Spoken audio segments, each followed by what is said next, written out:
All right, 97.7 Outlaw Radio FM listeners, we have multi-platinum, amazing, one of my absolute favorite artists of all time. We have the one, the only Little Troy right here, right now on the line. How are you doing this evening? What's good? What's good? And Martin, what's happening? Pretty good, man. Just trying to stay warm down here, man. Canada's a pretty chilly down here these times, man. So just trying to stay positive with all this COVID-19 going on as well. Oh yes, man. It's been real bad with the COVID-19, man. So you got to make sure y'all stay home. Don't be around a bunch of people. All I can say, and wash your hands and wear a mask. And I have to ask you, Little Troy, I want to take you back to the beginning, man. Back when things were probably much more easier for everybody, and it was also COVID-19 free. But I have to ask you, what actually made you decide to get into the music industry from the beginning? Well, I was born into the music industry from my parents. They both played in the band when I was a little bitty kid. You know what I'm saying? They had their own band playing in the clubs and different clubs all around town. And then I was in the band all through school at the same time. That's actually really cool. Did you think at some point you would have joined a band rather than getting into hip hop, or was hip hop always one of your main passions? No, when I was in the band and going to the clubs with my parents playing in the band, hip hop wasn't alive yet. It was no hip hop. It was R&B and stuff like that. So I played instruments in school, and after school I formed my own band. So we played in a couple of nightclubs and stuff like that too. That's before synthesizers and drum machines and all that came out.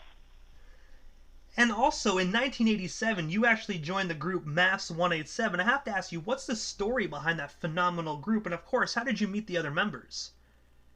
But actually, I met him, one of the guys from Kansas City was living here, and I met him, and we just started chopping up about music and everything. And then next thing you know, he brought his other two partners down from Kansas City, and we just started doing music, and I put them out. And I remember the song you guys did called Gangsta Strut, man. I gotta say, that song will ever be just unified within hip-hop, man. Probably one of the best songs ever made. Yeah, man, but I don't think it didn't get the national recognition it needed at the time. Rap wasn't that hard to get out in other cities at the same time, and by them boys being from Kansas City, was nobody out from Kansas City at the time, so it made it a little difficult. And also, in the same year that you actually joined the group Mass 187, you also founded Shortstop Records. I have to ask you, what made you decide to create your own record label back then? Because back then in Texas, nobody was really doing what you were doing. Actually, before Mass 187, I had Scarface. Scarface was on my label, and I started the label in 1989, and I put Scarface out in 1989. Then I went and got Mass 187 after that. Oh, my apologies. I actually got the timeline all mixed up. But I have to ask you, how did you actually meet Scarface? Did you think he'd actually be as big as he actually was today when you first met him? Yeah, when I first met Scarface, I got him over to my studio, and he rapped about an hour and a half freestyle about everything that was in the room, in the studio, every piece of the paper. We'll point at something, he'll talk about it, and right then I knew he was going to be great. And I gotta say, he's probably one of the best rappers actually come out of Texas, man. And I gotta say quickly, just prayers for Scarface, man. I heard he's going through a rough time with his kidneys right now. Yeah, he's doing better though. He on dialysis and everything. So I talk to him every couple of weeks or so. He's doing better.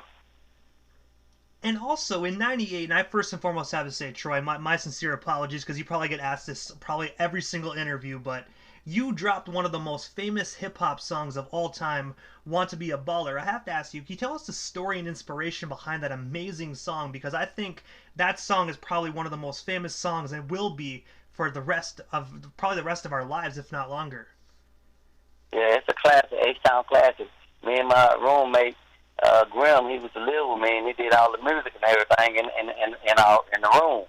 And we made up the track, and we used to just play the track by itself for months, just instrumental, just playing it. We were just trying to figure out who we were going to put on the track.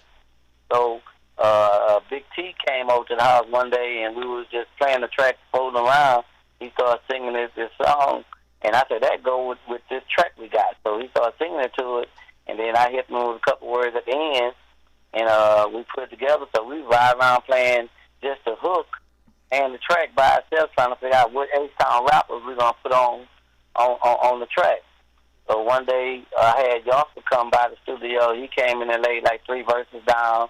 Then I got a little weird. My cousin, he came and laid a verse down. Then I went over to Hawk and got Hawk. I said, I'm going to put Hawk on there. So put Hawk on the track. Then the final piece was I had already recorded another song with Mass 187 with his brother Fat Pat. Fat Pat had done died. So I was trying to make it, keep him alive, you know what I'm saying, did a tribute to him. So I took him off a song that he had with Mass 187 that he rapped with, and I put him on One to a Ball and compressed his voice to the master track. And there you go. Next thing you know, I put it out, and it's a classic. And I remember as well, I believe you, I could be wrong on the actual song, but I think you guys sampled Little Red Corvette by Prince. Yeah, we didn't sample, we replayed it. It's a red Corvette. Prince let us make it with it. You know what I'm saying? R.I.P. Prince, appreciate it for letting us use his music and didn't come out to us or nothing. That was a blessing. And I have to ask you quickly, like, when did Prince ever get the opportunity to, like, obviously, like, hear "Wanna Be a Balla" and actually let you know what his thoughts on that? Well, when they had to send it to him, when I signed with Universal and they put it out, then they come realize about 3 weeks later that it was Little Red Corvette, and they called me and asked me, "Man, why you didn't tell us there was a Little Red Corvette?" I said, "Y'all didn't ask." He said, "We got to try to see can we get it cleared." So they hollered at Prince, Prince people, whoever, and Prince liked how we did it and what we did to the song. He said he didn't want nothing. Hey, well, you know what? I heard amazing stories pertaining to Prince, and he sounds like a very phenomenal individual. Yeah, he was. You know, he heard how we replayed his song and redid it, and he was like, "Hey man, them people up and coming, let them have the song. I ain't want nothing from it." And also, a year later in 1999, you were actually picked up by Universal Music Group, which re-released your debut selling album that went platinum by selling 1.9 million copies in the United States alone. I have to ask you, how did that Universal deal come to be? And of course, how does it feel to know that your debut record actually went platinum? Well, actually, I was independent for a while, and I was selling a bunch of records. And then Tony Draper used to be with Swab House Records. He was in New York. They were signed to Universal, and they started asking Tony Draper, "Man, who is this little guy, little Troy down there selling all these records, you know, all this, making all this noise?" He said, "That's my partner right there. Hold on, let me call him. You know, but y'all got to come straight with him. You know what I'm saying? I can't come no half-ass, you know, fucking with him because he already making money doing it on his own, and he got money already." So they called me, Monty Lipton called me, and asked me, you know, about want to sign with their label. And I said, "I don't know. Right now I'm doing independent. Right now I'm in the studio doing the show. Y'all got to call me back. You know, I'm trying to get my show CD for tomorrow night." So Monty said, "Yeah, you got a show tomorrow night?" I told him, "Yeah." He said, "Where?" And I told him where. The next night I do the show. Monty Lipton and his brother Avery was at the show. So I got off the stage, and they see all the love that we got on the stage, how everybody loved the music. They pulled me to the side, talked to me about it, and the next day they flew me to New York. And I had my lawyer Warren come down from Philadelphia. We stayed up about 9 hours, going over the contract with Universal, taking stuff out, adding stuff to make the deal that I wanted. And next thing you know, I signed with them. And also, as well, when I brought up platinum as well, I also noticed that you were actually one of the first individuals to actually go platinum out of Houston, man. I gotta say, man, that's a trendsetter right there. Yeah, I was first H-Town independent artist to go platinum. You know, they opened the doors for a lot of other artists in H-Town and stuff. That's before the Ghetto Boys went platinum. You know, I did it first. And I gotta say as well, Troy, like you actually helped give birth to some amazing projects. So you know what I mean. I'm glad that actually people recognize that you're the first person to go platinum, man, because you deserve your flowers while you're still here. I appreciate you offering me to give me my flowers while I'm here. You know, and all the H-Town rappers, you know, they know. You know, I open the doors up to a lot of major records and labels that come down to H-Town to want to sign everybody else. You know, they weren't looking at H-Town signing no groups and nothing like that until I did one of their balls. And also as well, one of my favorite songs of that you actually did, other than "Wanna Be a Baller," is actually the song "Where's the Love" that actually is featured with Willie D of the Ghetto Boys. I have to ask you, like, what was it like actually just doing that song? And of course, what's the inspiration behind that phenomenal song? Oh man, we just locked up in the studio, and me and Grim made the track, artist, and I came up with the hook, cause using the sample at the time, and I thought about Willie D, cause I know Willie D, I know him personally, been knowing him for a long time, so I got him over to the house and to the studio, and let him hear the track. And every time he heard the track, he say, "I'm on that. I'm gonna write something right now," and he wrote it right then. And when I did it, and next thing you know, it's a classic. I heard Willie D's an absolute beast in the studio, man. Like I heard that he could actually just like write, record, and like do it all in like in pretty much an hour or so, man. That's what you call pure talent. Yeah, he'll go in there and listen to the track for about 20, 30 minutes. Right, write his little part, go in there and lay it down, and then he'd be like, "I'm out." he ain't hanging around. And also, as well, aside from your music part of things, as well, you were also an actor. And also, in October 7th of 2003, you starred in a movie titled "Wanna Be a Baller." The movie. I have to ask you, could you tell us a bit more about that movie? And of course, what was it like actually just transitioning into being an actor? I've been acting all my life, you know what I'm saying? So I just on the set, I just was being myself. So it wasn't like I had to act. I just being myself on the set. And I met this girl named Tara Davis, and she was doing a fundraiser for her brother that got killed. So I told her I'd come and help do a fundraiser and thing, and she was telling me what she was writing a movie. I said, "Yeah, I'm trying to find somebody to write my movie, Wanna Be a Baller."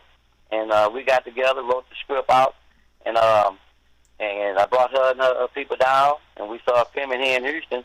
I did my part in 11 days. 7 days. I said all my parts in 7 days, and I had to go to prison after that. So she finished the movie up while I was in prison. And I have to ask you, when you got out and had the opportunity to watch the movie, were you satisfied with what she finished up pertaining to that movie? I was 85% satisfied, and once I came home, I had to re-edit the movie and put it out to my liking. You know what I'm saying? I don't like putting nothing out that I don't have hands on and my approval. You know what I'm saying? So once I got out, did about 15-20% of the movie that I needed to do, change up, add some different stuff, some different music to it and everything. Then I put it out, and it's an H-Town classic right now. Hey, you know what? And I don't blame you as well. So it always has to be up to the individual standards, especially the person that's actually doing the project. Yeah, then I had my son, T2, who starred in the movie with me. I had him to audition for the song. I just didn't give him the part. He had to go in to Tara and other people and do a speaking role. And once he did the speaking role, they say, "Troy, that's it. We casted him. That's it. That's done." That's I watched that movie quite a few times, and I actually did not know that's your son in the movie, man. It's crazy that actually like I didn't know that before. That's Troy Jr. And also, another amazing movie that you took part in was actually 1 year later in 2004, a comedy, Digging for Dollars. I have to ask you, how did that role come to be for you, and what was it like working alongside the late, great Big Mo of the Screwed Up Clique? Well, actually, Big Mo, R.I.P. Big Mo, the guys from Dallas hit me up, because I used to be in Dallas all the time doing shows and stuff. So they come to the show, and I seen them, knew them, change numbers, and they got ready to do a movie. They asked me to come down to be a partaker in their movie, you know what I'm saying? Since they was on the rise trying to come up, I just went on down there in the movie and just did it for them, you know what I'm saying? Didn't charge them or anything. I told them, hey, it's on love, man. Y'all just bring me down, put me up, we'll jump in the movie for you. I'll do that. And I gotta say, man, every single time when I watch that movie, even today in 2020, it always busts my gut, man. You guys are the dynamic duo in that movie. Mm-hmm. It was pretty good, man, you know what I'm saying? For us to be able to put movies out and nobody went to school for it, you know what I'm saying, just had a tuition, wanted to do a movie, and that's what we done. We just did what we felt, how we felt it's supposed to be shot from shooting video. We just did it, took the same format, and made a movie. And I gotta say, rest in paradise to Big Mo, man. You know what I mean? He was such a talented individual, gone way too soon. Great, man. He was great, man. I mean, he had that sound of H-Town that people love to hear. And also, the one question I've always wanted to ask you was your last studio album was released in 2006 by the name of Paperwork. I have to ask you, will there be another Little Troy record in the future? Nah, I don't retire now. You know, I'm working with my son T2 and Cocaine Carter, a group called Good Coke. So I just been promoting them, helping them out right now. You know, I'm done with the music. I had an album come out before Paperwork called Back to Balling when I went signed with Koch Records in New York. I had another album, and it came out September 11, 2001. 2003, same time the World Trade Center got hit. And I gotta say as well, like that record is absolutely phenomenal. Your Back to Ballin' record. Yep. And I gotta say that album most definitely deserves much more recognition than what it got, man. I remember the track "More Money, More Problems," man. That was my jam back in the day. Yeah, but it came out September 11th. You got to think about when the World Trade Center hit. It's the same day that my album came out, and the world shut down. So you know, by me signing to a group in Manhattan, they shut down too. You know what I'm saying? Wasn't no music going out for a long time. Wasn't no mail going out. Wasn't no new records being played on the radio or nothing. They just talked about the World Trade Center every day on the radio all day. And I have to say quickly though, Little Troy, when you said you retired, man, I gotta say, man, you most definitely deserve that retirement. And just thank you for the amazing music that you gave us throughout the years. Appreciate it, man. You know, I try to do my best, want to get the people what they wanted to hear, and give them a glimpse inside our lifestyle and our life, where we were living and things we were doing at the same time. You know, it comes from having a vision. You know, I had a vision back in the 80s, wanted to do music. You know, and when the synthesizer and drum machines came out, I just got into it. And we just started doing music since then, and ever since then, I just been in the music business, Short Star Records. And also, as well, I noticed that you were venturing into the podcast side of things. You actually have a podcast titled Let's Talk. I have to ask you, tell our listeners a bit more about that, and of course, like, where can we actually tune in and check that out? Well, Let's Talk podcast. Actually, I just put it on hold because of the COVID. You know, I didn't want everybody coming around and somebody may have COVID or something, asymptomatic, don't know it. But Let's Talk, Let's Talk podcast. I bring people on and we talk about everything, not just entertainment. We talk about medical, we talk about politics, we talk about sex, we talk about relationships. We just talk about some of everything. So the groups that I have had, the people I have had came on the show, I just recorded them, and I'm going to release it, you know, when the COVID opened up a little bit. You know, so I just wanted to, I wanted to be retired from doing shows and concerts and stuff. This way here, I can interview a lot of people with businesses, entertainers, and I can help them, give them a format to be heard and be seen at the same time, since I have a lot of followers on YouTube and stuff, a lot of subscribers. And also, I have to ask you, what is next for you, Little Troy? Like obviously, like you said, like you retired from music and doing shows, but is there anything else aside from the podcast that you're doing that you still want to let our live audience know? Well, I like riding my motorcycle all around, traveling with my wife. I've been enjoying my life like I'm retired. You know what I'm saying? Go where I want to go, drive what I want to drive, eat what I want to eat, and live like I want to live. You know, I'd like to thank all my fans and everybody who download my music, want to be a baller, that like Little Troy. Keep on liking us, you know, liking me. I appreciate it. I did my best to try to get them what they wanted, and they showing me the love, how they respond back to the song. I appreciate everybody. And also, Little Troy, right before we wrap things up, this is the time in the interview quickly that I give a chance for the individual that slides into the radio station airwaves. Just a chance to give shoutouts to whomever they want to give shoutouts to. And of course, your social media handles. That way our listeners can follow you and stay updated on everything Little Troy if they're not already doing so, which this is an old school hip hop station, so I really hope they're already following you. Yeah, if they not following me, they can go to Instagram, Little Troy OG, and catch me on there. Facebook, Troy Lil Troy, OG, Twitter, Lil Troy. Everything is under Lil Troy. And I gotta say, Little Troy, thank you so much for taking the time out of your schedule and just coming on the radio station, man. I've been a fan for a long time. I have to say, thank you again for all the amazing music that you produce. You really made a positive impact on my life and millions upon millions worldwide. Enjoy your retirement. You most definitely enjoy it. And we most definitely will be over here spinning some of your old tracks. I sure appreciate it. Keep it up, man. Thank you very much for calling and putting me on your podcast, man. Call me anytime. Hey, man, most definitely. Thank you so much. Have yourself a wonderful night, little Troy.